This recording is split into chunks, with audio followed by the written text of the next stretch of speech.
Hello, I'm so excited to welcome you back to the Unlock Your Blocks podcast. My name is Elyssa Smith. I'm a trauma informed life strategist, nervous system regulation, and mindset expert. And that means that I have so much passion for helping you overcome whatever mental and emotional blocks you have that are stopping you from living the life that you really deserve of your dreams.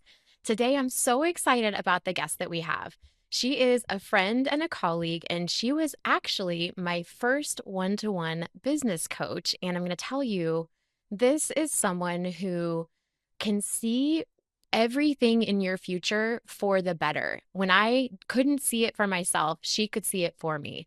Ina Coveney is a marketing strategist, coach, and host of the Superhumans podcast. Highly recommend that you listen to this podcast, by the way, because she has some of the most amazing guests on here, and she shares her own insights, which are invaluable. She delves into the minds of the super successful, sharing lessons and ideas that help us all chase and achieve our wildest dreams. Ina helps business owners create a magnetic brand online by monetizing a small audience first. Ina has been featured in USA Today, Business.com, and General Assembly, and runs an online business coaching practice with clients all over the world. Thank you so much for being on my podcast today, Ina. I'm so happy to see you. I'm so happy to see you too. And by the way, if you listen to episode 321 of the Superhumans podcast, you will find that superhuman Elyssa Smith. So if Yes. anybody wants to hear about all of your dark secrets My and dark, deep, backstory, deep, dark secrets. deepest, deep dark secrets, 321 of the Superhumans podcast, that's where everybody's going to find it. So Yes. Thank you so much. I'm so happy you're here today because I love, okay, first of all, I love you. I love you as a human. I love you as a business coach. I love you as a friend. And what I love also is that I have seen you change so many other people's lives through what you do. So if you can just start by don't cry. don't, She's like, we making a already, she's making a like I'm gonna cry face. no, I'm No, not going to cry. not gonna cry. I'm If going you to could say that. just tell us a little bit about what you do and how you got into the coaching that you do now. Sure. What I do is I help business owners online get clients, actually make money and revenue, even while their audiences are still small. That all came about because I was one of those people who thought, I just need to grow my audience and the business and the money will follow. But turns out that growing an audience, especially as a beginner, is actually really, really hard to do. I don't want to put this down on like anybody, but it's just that we see the top stories that bubble up to the top, right? The people who went viral over a year and now they have 200,000 followers and we think, well, that should be me. Turns out that for a lot of coaches, that's not them. It's been a year, it's been 2 years, it's been 3 years, and their audience is still not growing, even though they're really trying all the things. What I care about and what they care about is really making money in their business. It's not about the vanity metric, right? So that's what I help them do. And I got into that because I was struggling with those same things. Because I realized one day, 2 years into my business, that I had already crossed the $100,000 revenue mark. And I didn't even register it because I was still afraid to talk about my success online because my audience was so small, right? Like the only thing that would mark that I was successful was the size of my audience. And because I didn't even have 1,000 followers yet, I'm like, well, then I'm not successful. Then I'm just not worth anything. So once I realized, I'm like, wait a minute, I am actually making money. Like this is bananas. Why am I focused and spending all of my money trying to grow my audience when I could just double down on getting clients and actually making money? And that's where everything just started to really make sense. So now I'm just the small audience queen, but I help my people actually go and get clients. So that's kind of what I do. And you're so good at it. And I love referring people to you because I know that they're going to be in such good hands. You're so kind. You never come at it with like, oh, well, you should be, doing this, and this. You're doing this terribly. I mean, and this is true, even if you don't have a business. So if there's someone listening today and you are feeling like you can't talk about your success because you didn't get to it a certain way, or because it doesn't look like someone else's success, or you're not feeling successful, even though, like Ina's situation, she had already cleared 6 figures in her business, which is such a goal. If there's anybody out there trying to start a side hustle, And if you haven't gotten to that six-figure mark, it's all you think about. Trust me, it's all you think about. And so getting to that place, we have our mind that it set that it has to look a certain way. And then we get this like imposter syndrome if it doesn't look that way. And so Ina is so good. You're just so helpful, Ina, at helping people see what they're doing well and maximize their strengths. And this is so much of what we need to look at when we're looking at things like nervous system regulation, right? Because I think most people haven't really heard of that term and that don't realize that things like imposter syndrome or like for me, I was putting off doing social media when I first came to you. I was like, I don't have anything that I should be bragging about in front of people. I'm going to have haters. I'm going to have trolls. What if people judge me? I had all those things going on for me. And I had to actually, with your strategies and tips on the actual practical matters, I still had to go back and rewire the brain messaging that says I don't deserve to be here. Do you see that a lot with people that you work with? It usually is they're stopping themselves, but they don't know why, right? To me, that it's become very obvious that self-awareness is kind of like a key to success, which is why I'm so thrilled that you started this podcast. Because if you can fix that for people, like that self-awareness, that understanding what your nervous system is trying to say, right? Understanding that if you're not feeling good in your body for some reason, like listen to that, ask why, start to fix it, start to address it in a way that your body feels good about. So when you're starting a business, there's just so much comparison, right? That, hey, if I am not making $10,000 months in 3 months, then I must be doing something wrong. If my audience is not growing, then I must be doing something wrong, right? Well, there's strategies, but you keep yourself down. Like that's what I see for the most part is people keeping themselves down and then not really knowing how to get out and thinking that the answer is some ABC strategy that they haven't tried yet. So they end up buying every course and working with every coach and still nothing works. And what really matters is, are you going for what you really want? Do you believe you're worthy of getting that? Which is something that you, by the way, not only has Elyssa worked with me as her coach, I work with Elyssa as my life strategist because of that. Because I noticed that there are some things that I know will stop me, that I know that that is a thing for me. And I'm sure we're going to get into some of that today. I'm really an open book. Like we can really go anywhere. I'm going to be so hard on you. Yeah, just I'm just just I'm kidding. I'm just prepared. I'm kidding. prepared. I am prepared for this. But I noticed that if there's anything that is gonna get in my way, is me. And the only way to deal with that is all the stuff that you talk about. So yeah, that's what I see. And it pains me to not be like a masterful mindset coach because for the most part, I feel like people need that. They need to be tackling that part of their business. The business strategy is fun. It's easy. It's like there's only like a couple ways that you can go about it, right? Like there is not that complicated. It's amazing. I have so much fun like teaching people about email marketing and social media and engagement, and this is how you're gonna do everything. It's so fun for me. So it pains me when I see them go like, well, but what if I get a troll? And what if I like what if people don't like it? And what if people start to block me and they start and I'm like, oh yeah, we need to deal with that. We need to deal with these things. And it's not as easy. That's when you need Elyssa on your side. It's this, and that's the stuff that I think is fun and easy to work with. So, like the business side, Right? you have helped make it so much easier for me. But We're yeah, a power team. that we are a power team. You know what? Let's just, mic drop. We're done here. No, so I think one thing that's so tricky is that it doesn't really matter what the goal is. So if somebody wants to be an online coach of some sort, or if someone is working a 9 to 5, or if someone is starting a brick and mortar business of any sort, we have these mindset blocks at each place because every company, even if you're working like in corporate or something, there's marketing to think about, like how you market yourself and how you put out what you have to offer. And anytime it becomes vulnerable, it can become really unsafe in our nervous system.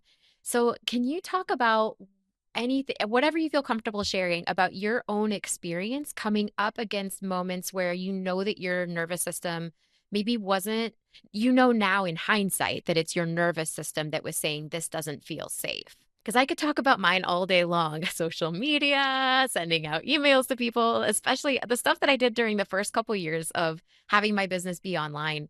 I just felt like I was out there being raw and vulnerable all the time. And my pain tolerance had to go way up because it felt so unsettling to have my thoughts go out there and maybe people are going to like unsubscribe.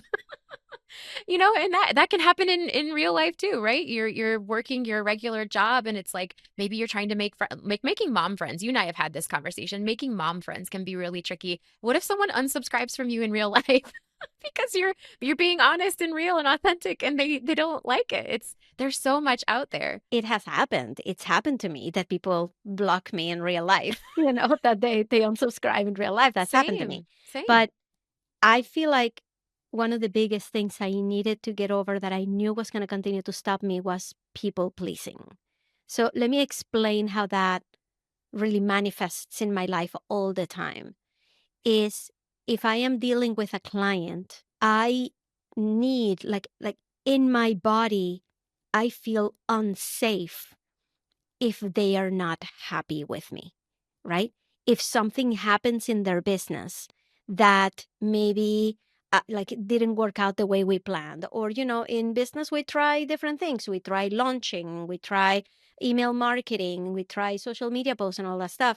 And there's a very tiny chance, 0.0001% chance that any of those things will go viral, or like those things are like just an aggregate of a strategy. But like if something doesn't work right and maybe the expectation wasn't set correctly, and I had a client who was disappointed about their launch results, disappointed about like I didn't get as many clients as I thought I would, like my body would just go into overdrive trying to correct the situation, right?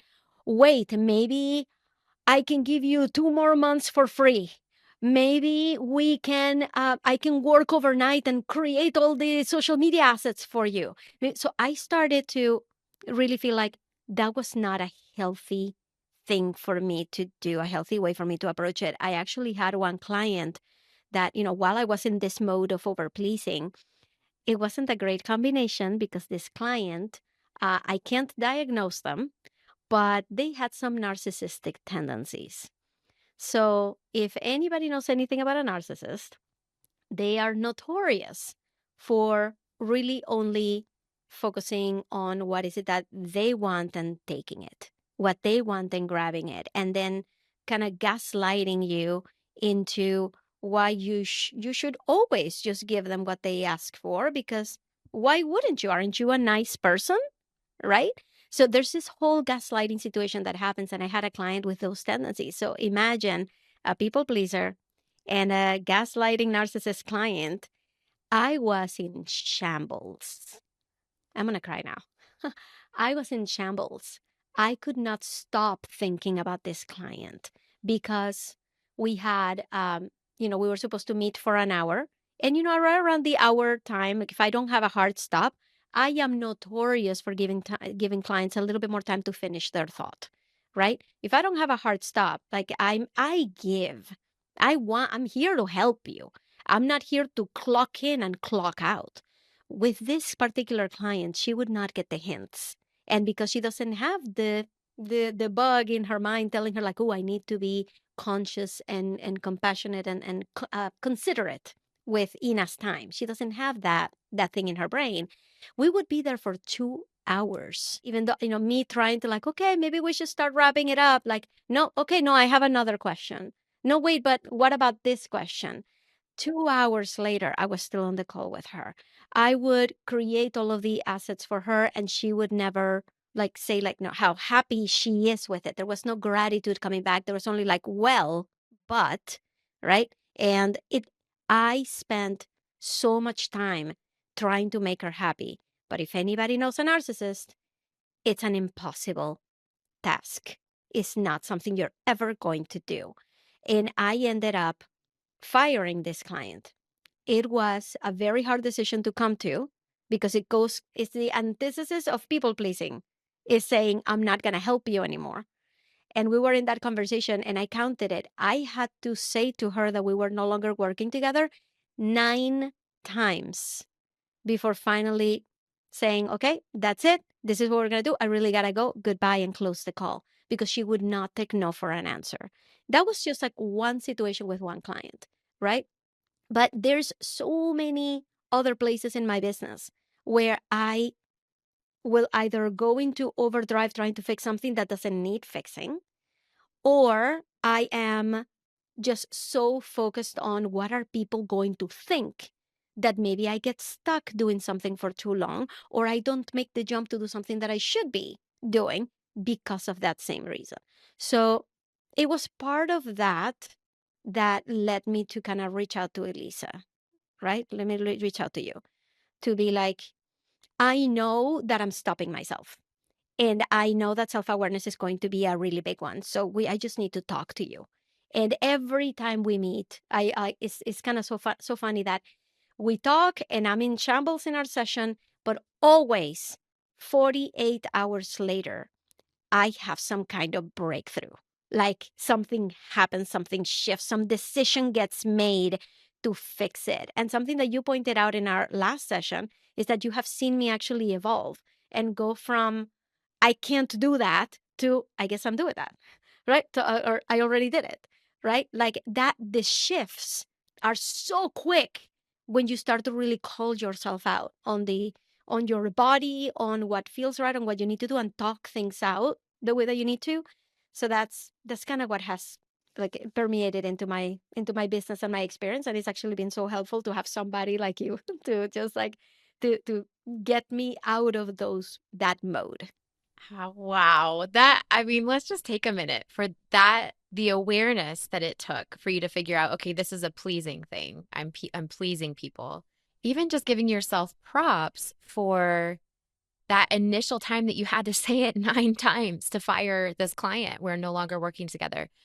I think what happens a lot of times with people pleasing is that once we decide that we're done doing it, we'll get tested on it. And that especially the people that because one of the things that I have heard just as I'm doing what I do, and as I'm studying all the brain science and things like this, is that people will treat you how you train them to treat you. And so when we have clients or friends or bosses or coworkers who consistently take advantage of our people pleasing nature and our let's face it, a lot of us who are high achievers, we're just really competent. We're really good at a lot of things and people know that. And they also know that we probably aren't going to say no when we've reached our max. I also heard another adage, if you want something done, ask a busy person to do it. And we are busy ladies, okay? Like we are busy, we are overwhelmed, and we rarely say no to other people until we realize that it's actually the thing that's stopping us. And our dreams just keep like getting further away. The goalpost just keeps moving back because we're making space for everyone else's stuff and our stuff gets abandoned. And so having that awareness, being able to set that initial boundary, and you and I were talking recently about something that just happened, I think last week, as we're sitting here recording, and you set a boundary real fast when you realized that something like this was happening again. So it's just, I'm looking at the relief on your face. Can I tell that story? Yeah, absolutely. I would love for you to tell that story if you feel comfortable. Yeah. This just going to show you how far I have come Yes. in this, right? People pleasing is a really hard thing to break out of. Okay, like Elyssa is nodding, like yes, Yes. this Big, is I'm raising both hands, both feet yeah, because I absolutely know. this is a really hard thing to break out of. So I recently got hired by a client to do a marketing plan, and I initially told him like, hey, this is what my rate is for 1 month of work. And he said, well, we're a little bit, have a little bit of a budget issue. Can we spread out the work over 2 months? Right.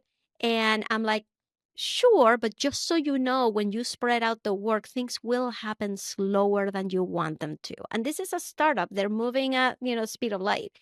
And they're like, it's okay. This is what fits our budget. I'm like, okay. So I created basically a plan that spreads out all the work over 2 months, right? And I had them approve the plan and they said, okay.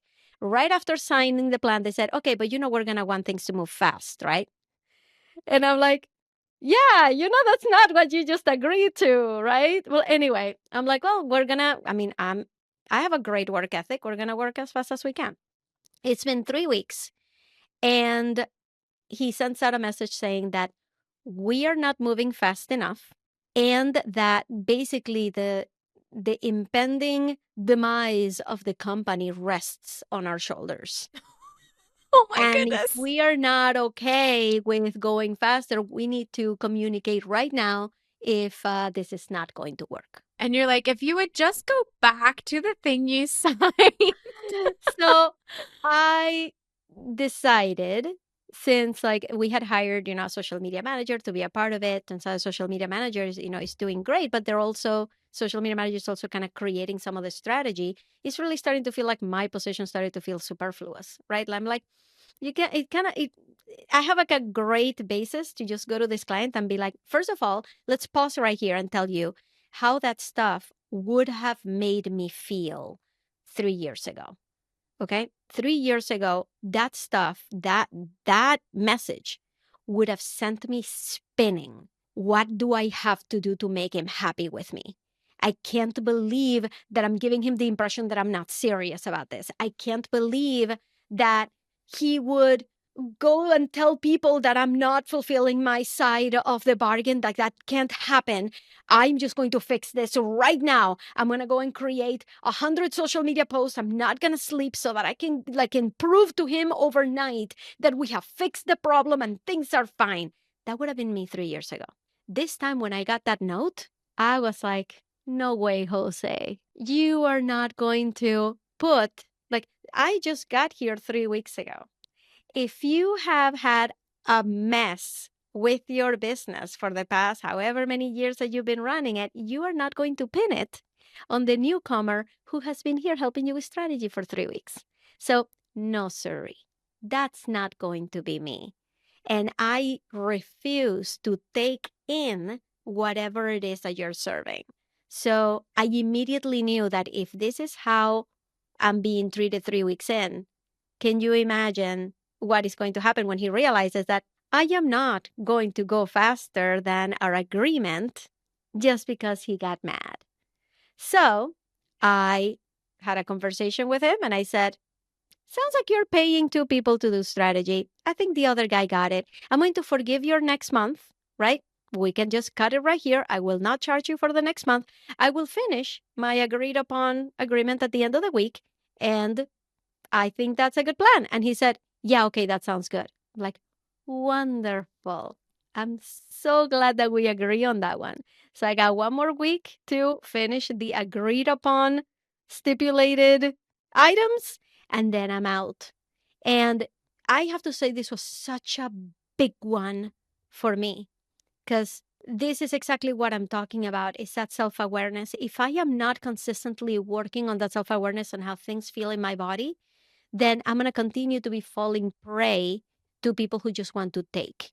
And we have a responsibility to bow out of those games, right? They can play whatever game they want, but we don't have to participate in it. So I understand that this was a client that I was able to just fire, right? That there are people who are listening right now who may be having that conversation with their boss, right? It's not as easy when you feel like, well, I guess I should just quit my job and not have anything lined up.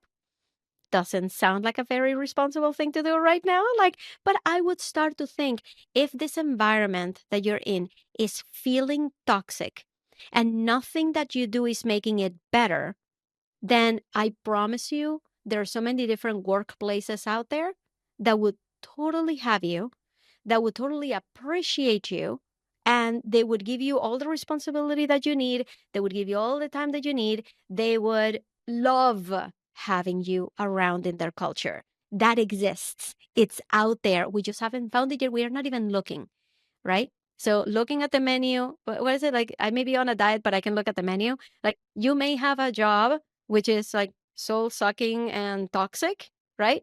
But that doesn't mean you can't take a morning off to just do a couple of interviews, right? Just testing what is out there is what I would be recommending to people who are not in my position of just being able to just like fire a client, letting go of that paycheck and moving on with my life. That's what I kind of would recommend for people. It would be nice, wouldn't it, if people could just say, "Oh, this is a toxic work environment. I'm just going to quit and I'll be I'm fine." I'm just I'm just Right. not gonna play, right? Right. So I'm sure you, Elisa, have way more advice for people in that situation. Cause like I always tell people like, not a mindset coach, right? I have mindset issues that I work through too, but I gotta be able to stand on my own 2 feet. And I gotta be able to listen to my body and be able to act in a way that feels in alignment. And I should have quit that first client way sooner than I did. And I'm so glad, I'm so proud of myself of looking at this one situation. It only took one strike for me to say, no, that's not how you're going to treat me. That's not the position I'm going to be in. And I'm just out. And I'm so proud of myself. And I don't think I would have gotten there if it wasn't for my work with you. Oh, well, thank you so much. I mean, the thing is, you got yourself in all the work that you've done previously to our work together. You've gotten yourself a really good foundation of self-awareness. And I think it's been so amazing to see how your awareness has even grown just exponentially in this, last year or so as you're working with clients. And I love that it's a one strike policy now for you. Isn't that crazy? Hold on. Isn't that crazy? That's crazy. A one That strike is thought. They crazy. don't have to prove it to you over and over that they're not going to change. Right? You didn't bend over backwards and see if you could fix it or turn over every rock to see if there was another solution. Ain't nobody got time for that. Ain't nobody. You That's you really think I true. have time to, like, prove anything to anybody right now? I No, but don't have we do time. it. We do it, right? I mean, a lot of people, it's what you used to do with that one client that you just let her run you over the coals, rake you over the coals. So the one strike policy, I think, is brilliant. And obviously, as you mentioned, there are people who are in 9 to 5 jobs and maybe they've got a side hustle started, but they're not able to just totally move on. And I had a client recently who did a 2-day virtual retreat with me. Her whole goal in that 2-day retreat was to figure out what's it going to take. How do I make this plan and what are my numbers and everything? And there's a lot of resistance in our bodies to getting us and in our the way we think about things to getting us to that other side. So I'm even thinking about someone who's listening right now who's realizing that she's in a relationship or a friendship or has a family member of origin who has done the same thing that that one client did to you. So I'm just going to ask on behalf of anyone who's listening who's really kind of feeling this, really it's kind of hitting her between the eyes. What does it feel like in your body? How do you know? And how do you know that that's enough to cause you to set a boundary like you did this past week? I it's it's so hard to explain because my body did not go into overdrive, which is not usual for me. My body did not go into overdrive thinking like, I need to fix it. Like that didn't happen. It's very strange for me to not feel that. I didn't. And that's what you've been working for. I mean, to be honest, that's like you had a strong body sensation that would happen before, like that panic that you described. And this time it wasn't like that, which is props to you and the way that you've rewired your brain this year. I expected the freak out to happen. I expected the panic and it didn't come. I was literally waiting for it. Like I saw the message and it didn't hit me. Like And checking your watch. Okay, it's been I'm 10 like, okay, minutes. It's I'm been just an gonna hour. delayed reaction, right? Delayed, like it's gonna hit me in a little while. And it just never did. The way that I saw that message was like, and I'm people who are not looking at the video, I'm like looking back over my shoulder, like, are you talking to me? Like, was that for me? Like, seriously, it's like when people say like, "Hey, if they tell you that that they don't like your blue hair, but you don't have blue hair, then it's not gonna hit you as an insult, right?" It felt like that. Like, you are surely not talking about me. That's how it felt. So, like, it didn't hit me. It just totally like went right past me, and I'm like, "Wow, okay." I know that that was an arrow, right? Like, I know that was an arrow that flew by my ear. It didn't hit me, it didn't hurt, but I recognize that that was an arrow. And I think that if there's arrows being pointed and thrown at me, maybe I should get out of the way. That's how it felt. That was an arrow. It didn't hit me, it didn't hurt, but it sounds like I should get out of the way of it. So it's so weird for me. I'm telling you, I don't know how to explain to you how weird it is for me to feel this because I've never felt this before. It's always been freak out, fix mode, and it just didn't come. Now, I'm going to say it's like I'm going to give you like full context. This is somebody that I have known, right? Somebody that I knew from, way back in my corporate days. We were not friends. We have not talked since I quit my job almost 7 years ago, right? So it's not like it's somebody in my life, but it's somebody that I knew.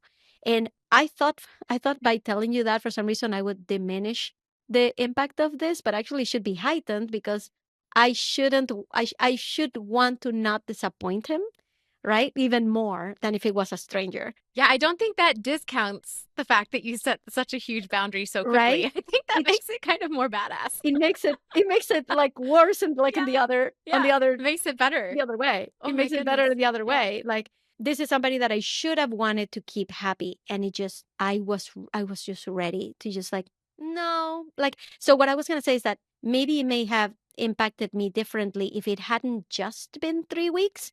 Maybe if we had been working together for 6 months and I had way more skin in the game, way more stake, maybe I would have been like, wait, Or if you had already scrambled and fixed this, and then he learned to expect more, and then you scrambled and fixed that. Yeah, I mean, maybe kind of like your first client that you did. Yeah. but about the one strike policy, the first strike wouldn't have happened 6 months later. Like people like these people who are toxic around you, who want to like create that pressure cooker environment around you, they're gonna show their colors pretty quickly. Like it's not going to be like oh like we were perfect for a year and then he said something and now I'm going to like end this relationship. It's like, no, like they show you pretty fast. But, if we're talking about like a relationship, they show you pretty fast what it is, but we tend to discount it. We tend to just let it slide. Like, oh, but he was under pressure, but he was stressed out, but he was like, oh no, but it's fine. Like, it wasn't that. Like I said, the arrow barely grazed me. I didn't feel it. It was just an arrow. It's fine. It's fine. Just because it doesn't hit you doesn't mean you should keep standing there. Right. Like it just like we just tend to say like it's fine because we are compassionate, generous people who want to believe that sometimes people have a bad day. I wasn't prepared to act that way that day.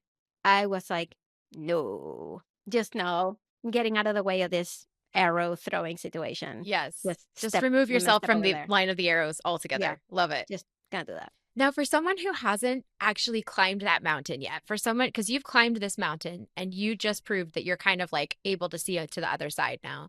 That's not even your instinct in a situation like this, but it would have been previously. Yeah. Can you describe what that panic does feel like? What is there anything in like, do you have a body sensation? Is it just the racing thoughts? Like, what is that like so that someone listening could recognize it if it's happening for her so she could tune in?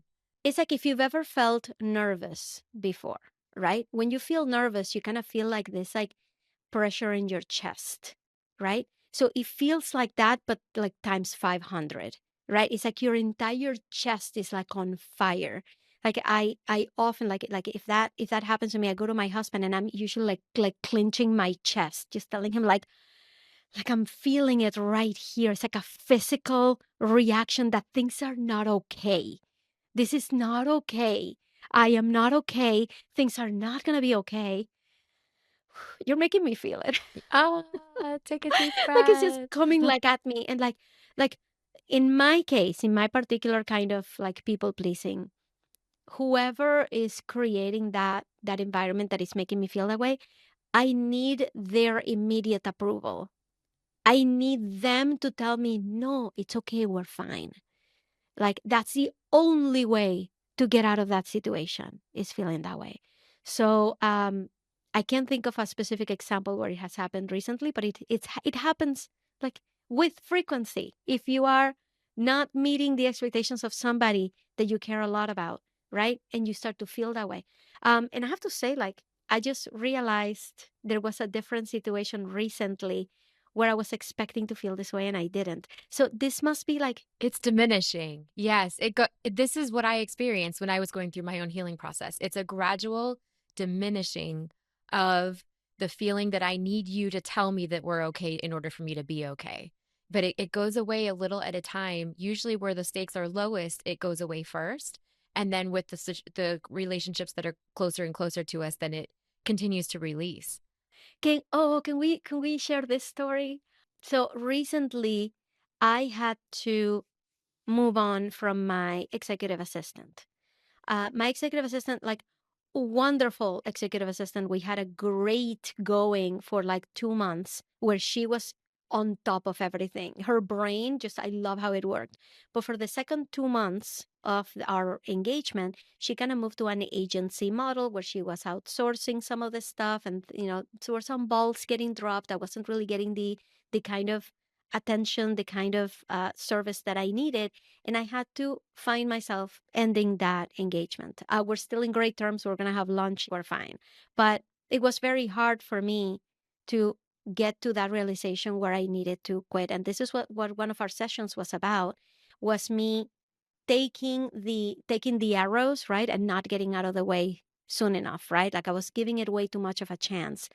And I think we should just clarify, this person is not a narcissist. And it No, wasn't like she wasn't throwing right, anything at you intentionally, but it was right, just the service was not hitting the mark of what you really wanted and correct. needed. Yeah. So let's So not call it Eric, arrows I because mean, I wasn't really under attack. Let's call it like a shifty ground, yes, right? Like yes, like I was slipping a little bit. Like yes. it was hard to stay. Let's call that. Like it was just Yeah, so there are arrows where there are relationships where the person is just going to take from you and they're just going to target you and you can't do anything right. And I like the idea of the shifty ground. Like it's not exactly quicksand, but it like could turn into quicksand unless you pay attention real quick. Yeah, it's like you're in shaky ground, right? It's nobody's fault. Maybe just recently snowed or something, and it's just like slippery, right? Like that's what I was feeling. And I wasn't ready. I was like, no, I'm just gonna keep standing here, right? Like maybe it will dry, maybe it will be fine. And I just didn't want to have to deal with it. And so I have been working on self validation, right? Because I just told you that as a people pleaser, I need that person to tell me you are okay. I need that validation from somebody telling me like, no, no, no, you're fine. It's okay. Otherwise, like, I don't seem to be able to like self-validate myself, right? Because I thought it was like, I need to just be quiet and be in my room and think about the situation and just tell myself that it's okay and then be okay, right? So you were helping me with some exercises, like trying to like, figure that out. But like, I'm still not feeling like this is working. And then one day I sent you a message telling you I cheated. Yes, I remember getting that message and being like, I don't know what she is talking about. I told you, like, I cheated because I didn't really self validate, but I feel so much better now. And you're like, okay, what happened? Well, I talked to my father. My father is a corporate pedigree. He has been in the corporate environment, he was before retirement for like 30 years. And I know that he has dealt with employee issues before, right? Like, if anybody knows anything about hiring and running a company and managing projects, is my dad. So I called him and I told him the full story of how I really felt like I wasn't being served and all the details of it. And my father agreed with me. He was like, yeah, it sounds like she's just not going to be the right person for you. And after that call, I felt so much lighter. And I went to you and I'm like, so I cheated because instead of self validating, I went to somebody who could validate me and they validated me. Therefore, I didn't really self validate. So I cheated, but I feel better. Peace. Peace out. And Elisa, you had a very good point that because you're like, I don't remember what is it that I was saying exactly, but you were pointing out that I was being too hard on myself because I'm like, clearly I don't know how to do this. Clearly I don't have the ability to self validate, and therefore I had to go and find somebody else to validate me, right? And you were like, wait, you're being way too hard on yourself. Like the self validation, it's not just one thing. It's not just you being able to just tell yourself, no, you're fine, and then get all the feelings to go away. There's like all of these different tools in the tool belt of self validation. And one of them could be talking things out with somebody that you trust. And I'm like, What? That's not cheating? That sounds like cheating to me. And you're like, no, you found somebody. It wasn't just a random person off the street. You found somebody that you trust, somebody who has knowledge in this area, like contacting an expert on anything. Like, it's a good idea. This is not like you shouldn't have like you just contacted an expert You who should gave just you know more this inside your information. mind by yourself. Yeah, like No, just like that's wrong. sitting with your feelings and making them feel better is not the only way to self-validate. So I thought it was really important for everybody to hear that story because I was like, oh, what? It's like that means that I can use multiple different ways to try to self-validate. And one of them can be talking to somebody that I trust, talking things out, talking to somebody who is an expert at this so they can give me more information so that I can validate my own thoughts around it. I'm like, oh well, that sounds good. Like that sounds much, much better. So yes, I'm still working on the whole self-validation thing, still learning new things. But, I thought that's something that needed to, like, be shared with everybody. Everybody must know. Yes, I mean this it's like a little known fact that you can actually help yourself feel better and you don't need the other person to change how they think of you or how they're interacting with you. I love that because self-validation really is knowing when it requires that next level of support. So it means, it really is the antidote to people pleasing is to be able to self-validate, but it doesn't just mean you only do it inside your own mind and then you just make your feelings feel better. Like you said, it really is that's why, but part of my 3S framework is the third thing in the third S is support and it's safe support. So your brain needs to know that you are not just out here like a lone wolf going to be picked off by a predator. It needs to know, okay, we have, a little bit more of a pack mentality that I'm going to be okay because I'm thinking this. And I think what stands out to me about that story is you started really seeing what you needed and that's what made you feel the panic. That's what made you feel uncomfortable. I need something different than what this person is able to give me. And it wasn't even like you were not meeting her expectations. It's like someone else, because this people pleasing, guys, it it permeates everything. But really, the bottom line is when you realized within yourself that you really thought, okay, I think this is why I'm feeling uncomfortable. And you processed it with, some safe people. And you were like, but I really need to know how something like this looks to someone who is the expert because it will help me. I have this resource at my fingertips. It's my dad. And I would like to know how this would be handled in that scenario.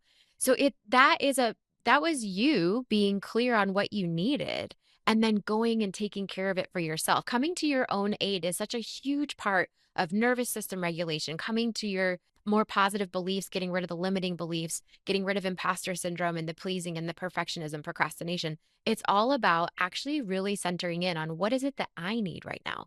What feels unsafe about this? And then how could I go feel safer about making my next step?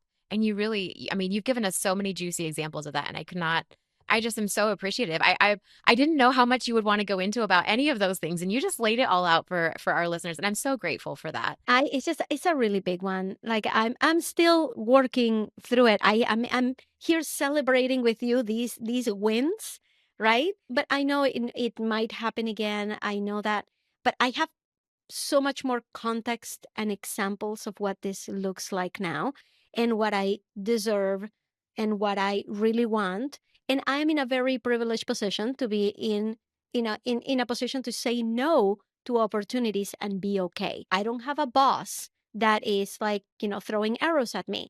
My spouse is not throwing arrows at me all the time, right? Like, but like I'm not married to a narcissist, right? Like I know that I'm in a very privileged position to start saying no to things. But people pleasing has been such a big one for me that I just knew that I needed to have somebody in my corner to help me through this because one thing that I know a lot of people are going to relate to is when I feel that pain, that feeling in my chest that things are just not okay, that unsafe feeling, when that feeling comes, it stops me from doing anything productive for at least 24 hours. Like I could have had an entire day to work on my podcast, to work on my academy, to serve clients, to do client work. I could have, but because these feelings were there, it's like I become paralyzed. I can't do it. I can stop thinking about this. I will just spend my time just procrastinating, just doing whatever it takes for my body to feel safe again. Sometimes it can be 48 hours if I don't find relief. And we talked about being busy people. I don't have time for this. I cannot let like something like this just stop the train of my business, of my success, of all the things that I want to accomplish for an entire 2 days. I don't have time for that. So I knew this is something I needed to learn how to tackle and tackle quickly so that if I start to feel those feelings, I can figure I have more tools, right, in my belt so that I can just let go of that. Because I can't stand it. It's like for anybody who has felt it, it feels paralyzing and just like you need rescue. It's the magic of Elisa. You work, you make it happen. Well, I cannot take all the credit because it really takes somebody to get to the place where you are. It really it's I've just watched you be fearless even in the face of fear, and just we have to get to this place where we're just kind of like you said, like I'm just desperate. I can't be like this anymore. I can't let it zap me and drain me anymore. And so we see that with pleasing, we see it with imposter syndrome, and it doesn't really matter what walk of life you're in. These things are all things that kind of glom onto us, and then we become and it comes from a long time ago, right? We get programmed like this when we're little, that we are the solution to everyone else's feelings. And so if that's been the case, you become an adult who's putting your own stuff off all the time, and really, like, maybe you're physically unwell, maybe you're mentally, your mental health isn't great, and it's because we weren't meant to carry that kind of load to make everyone else okay in order for us to be okay. And I'm just so grateful that you've been here to talk about this with the listeners and just help us understand from your perspective what it's looked like. Really quickly, before we wrap up here, I just, if someone is out there listening and they've been dreaming of a side hustle, or they have a side hustle, or they have a business and they have a small audience, please tell us, what are you working on right now? Where should they come find you? And then we will also, just for everyone listening, we'll have everything in the notes that she's talking about here, but I wanted to give you the opportunity to just breathe some life into those beautiful souls who really could use your help. I'm so excited about this. Literally spent all year putting this together. And that is that in all of my one on one work, I do a lot of things by second nature, like the social media aspect, the writing emails. I can write emails in record time, It's, right? you guys, Emails. it's insane. Email writing is not my strong point, and Ina is magic. Right? And I wanted to put that down for people to do. Like I don't like to live in a world where people have to hire me to write these emails. Like I want to empower people to write these emails themselves. So I actually went through and really thought about what makes these emails so easy to write for me? What structure am I already thinking about before I even write the first word? How do I edit these in a way that, it takes me 5 minutes, 8 minutes to write an email and not an entire hour. So I actually put together an entire course about it. And that is it's called Fast Email Copywriting. And it's just one of the courses inside the Superhuman Academy, which has courses on getting more engagement on social media, on elevating your authority. I put the entire contents of my SASA challenge, my Small Audience Social Authority Challenge. All the contents of the challenge are in the Academy. I have my Get Clients First program, which is how you can get clients even with a small audience within the next 30 days. All of that is inside the Superhuman Academy. So if you're thinking of starting a business, go and browse the Academy and just buy the things that you need right now. Like, don't overwhelm yourself. We do have a buy all now button, and you get 20% off the entire catalog if you buy everything all at once. So feel free to use that. But if you don't need to, figure out what is the next step that you need to get right and just get that one course and just get working with it. So that's where I would send everybody. Start with the academy, figure out what it is that you need next, and just start adding things like habits to yourself. But that email course, I'm going to tell you, I left nothing out. This is how to write high converting, high open emails really quickly. It's all in there. Amazing. I love watching you capture your genius in a way that's easy to, I mean, that was, okay, I need to, we need to wrap up, but I just have to say this one more thing. The first time I ever signed up for something with you, it was for the Get Clients First course.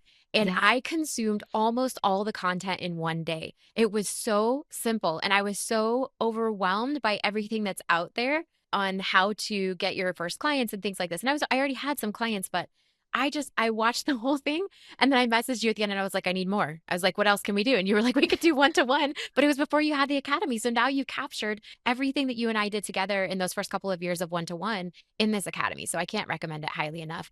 Ina Coveney, thank you so much for coming. Thank you for just bearing it all today and letting us know exactly how all of this looks for you, for your business, for your life, and just for all the encouragement for all the women listening who know that people pleasing is an issue and that they now have you as an expander to know that it's possible to go through and not have that panic feeling and so that they can set their own boundaries. If this has helped anybody, I would be happy because I don't like living in a world where that panic sets in. And when it happens so frequently that it becomes your way of life, it's like, no, man, you're a powerful woman. You are, like, I want you to know, like, what an amazing future you have ahead of you, that this can't stop it. Like, this can't be the thing that gets in your way of accomplishing like all the dreams, all the things that you have been planning for, the thing that you want to quit your job for. Like, nothing can stop you from that, let alone like you. So I'm just gonna say this out loud. I wouldn't have been able to do this without working with Elyssa. And I know, Elyssa, you have some ways for people to work with you. I hope that everybody's getting that.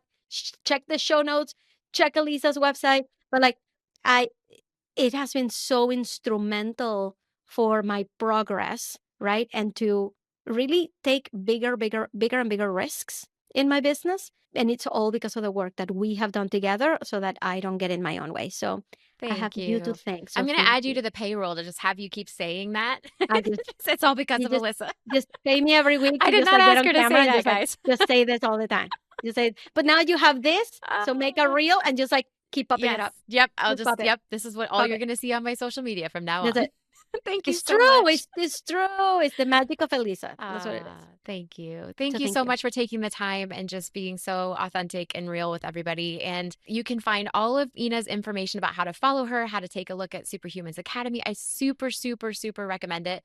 If you're even thinking about starting a business, but especially if you already have one and you've reached some bumps in the road. So we'll have all that in the show notes for you. And we will be back here next time talking about more ways to set you free from your blocks. See you next time.